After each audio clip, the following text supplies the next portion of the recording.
Today I'm taking the blue or purple potatoes from my greenhouse. I sliced them up and you can see I've got a good many of them. We're going to make air fried French fries. I've already got them in salt. That will pull some of the moisture out.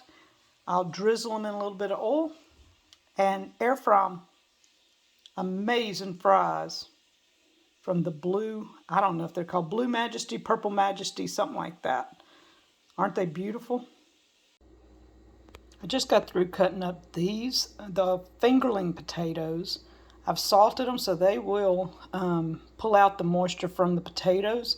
And we will also be drizzling these with olive oil and putting them in the air fryer also.